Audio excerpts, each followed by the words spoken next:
নমস্কার বন্ধুরা, মৌমিতা আর্টিস্টিক চ্যানেলে আপনাদের সকলকে স্বাগত। অনেক দিন পর ফিরে এলাম একটা বেসিক কেকের রেসিপি নিয়ে। আপনারা আজকে দেখুন একটা সোজা কেক কিভাবে আমরা করতে পারি। ইনগ্রিডিয়েন্টসগুলো আপনাদেরকে দেখিয়ে দিই। এটার মধ্যে রয়েছে 250 গ্রাম নর্মাল ময়দা, এটাতে রয়েছে 150 গ্রাম চিনি, আর এটার মধ্যে রয়েছে সমস্ত রকম ড্রাই ফ্রুট, সমস্ত রকম রয়েছে। এটা আমি রামের মধ্যে ভিজিয়ে রেখেছিলাম, এটা অরেঞ্জের মধ্যেও অরেঞ্জ জুসের মধ্যেও ভিজিয়ে রাখা যায়। আর রয়েছে 100 গ্রাম বাটার, 100 গ্রাম সাদা তেল, আর এটা রয়েছে ক্যারামেল সস। চিনিকে গরম করে নিয়ে তার মধ্যে একটু জল দিয়ে এই সসটা তৈরি করে নেওয়া যায়। আর এটার মধ্যে রয়েছে বেকিং পাউডার আর বেকিং সোডা, 3 গ্রাম 4 গ্রাম করে দুটো নেওয়া রয়েছে।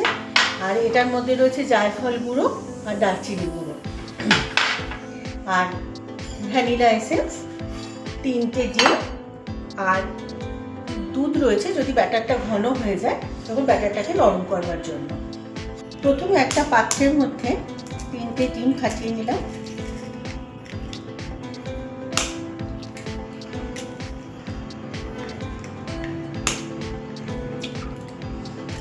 এটা খুব সহজভাবে করে নেওয়া হচ্ছে। 3টে ডিমের মধ্যে 150 গ্রাম গুঁড়ো চিনি ঢেলে দিলাম। তার মধ্যে দিয়ে দিচ্ছি 100 গ্রাম বাটার আর 100 গ্রাম সাদা তেল। এবার এটাকে আমি বিট করে পুরো ফোম করে নেব।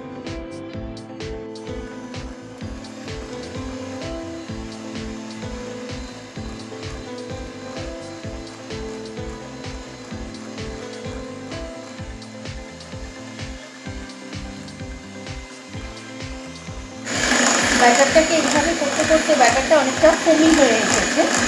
এইবার ব্যাটারটার মধ্যে আমরা দিয়ে দেবো ক্যারামেল সসটা। এটা দিলে কালারটাও খুব সুন্দর আসে। ক্রিসমাস কেকের যে কালারটা হয় সেই কালারটা খুব সুন্দর আসে। আর দেবো ভ্যানিলা এসেন্স,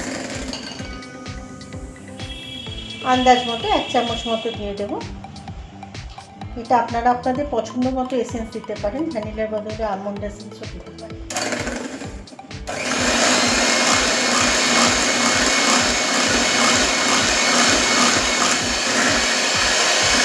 টেক্সচারটা পুরো ক্রিমি হয়ে গেছে। এবার ময়দার মধ্যে বেকিং পাউডার, বেকিং সোডা এটা মিশিয়ে দেব, আর দেব জায়ফল আর দারচিনির গুঁড়ো। এটাকে খুব ভালো করে আমরা মিশিয়ে নেব। মিশিয়ে নেবার পর এই ব্যাটারটার মধ্যে এটা আমি দিয়ে দেব।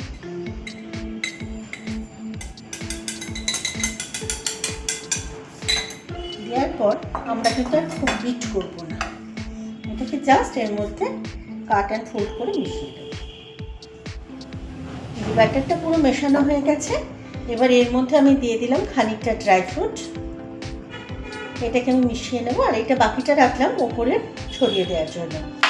আর 180 ডিগ্রিতে মাইক্রোওভেনকে আমি প্রিহিট করতে দিয়ে রেখেছি। এটা প্রিহিট হয়ে গেলে ওর মধ্যে আমি কেকটাকে বেক করতে দিয়ে দেব। এবার এই ড্রাই ফ্রুটটাকে আমি কেকের মধ্যে খুব ভালো করে মিশিয়ে দিলাম।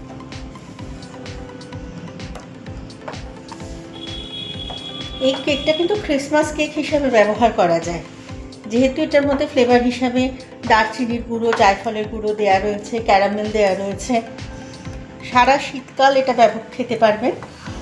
আর একদম খুব সোজাভাবে দেখিয়ে দিলাম, করতে কোনো অসুবিধা হবে না। আর করতে অসুবিধা হলে অবশ্যই যোগাযোগ করবেন, যেভাবে আপনারা ফোন করে জানতে চান যে কীভাবে করবেন।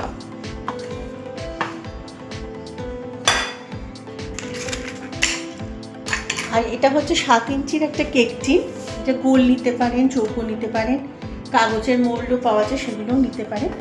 এটা গ্রিজ করা রয়েছে তেল দিয়ে, তার উপর ময়দা ছড়িয়ে আমি এটার মধ্যে ঢেলে দিচ্ছি।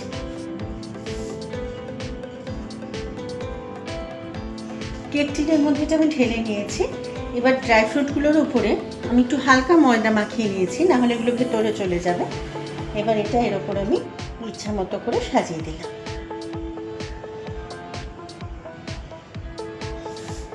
এটার কিন্তু কোনো পরিমাপ নেই যে জিজ্ঞাসা করবেন যে কতটা দিতে হবে, সেটার কিন্তু কোনো মানে নেই, এটা ইচ্ছা মতো। কী কী ড্রাই ফ্রুট দেবেন সেটাও কিন্তু নিজের ইচ্ছা হয়ে গেছে। এই যে রেডি। এটাকে এবার আমি মাইক্রোওভেনের মধ্যে 180 ডিগ্রি টেম্পারেচারে 25 মিনিটের জন্য দেব। হয়ে যাবার পর আপনারা একটা কোনো কাঠের কিছু দিয়ে ঢুকিয়ে দেখবেন যেটা হয়েছে কিনা। যদি না হয় সেটা আপনাদের মাইক্রোওভেনের টেম্পারেচারের উপর ডিপেন্ড করবে। যদি না হয় আরও 5 থেকে 7 মিনিট আপনারা দিতে পারেন। এটাকে মাইক্রোওভেনের মধ্যে দিলাম 180 ডিগ্রি টেম্পারেচারে, কনভেকশানে 180 ডিগ্রি টেম্পারেচার সেট করে আমি এটাকে 25 মিনিটের জন্য দেব। ঠিক আছে, আমি 26 মিনিটের জন্যই দিলাম। যদি 25 মিনিটের পর আমি একবার চেক করব, যদি না হয় তাহলে আরও 5 মিনিট এটা দেবো। আমারটাই 25 মিনিটেই হয়ে যাবে। এটা মাইক্রোওভেনের ওপর ভ্যারি করে। যদি না হয় আরেকবার চেক করে দেখবেন। হয়ে গেলে আমি আবার দেখাচ্ছি আপনাদেরকে। কেক রেডি হয়ে গেছে। আমি এবার এটাকে বার করে নিয়ে আসছি। সম্পূর্ণ ready well baked cake, Christmas cake সম্পূর্ণ রেডি একদম। পরে সার্ভ করে আপনাদেরকে আবার দেখিয়ে দেবো।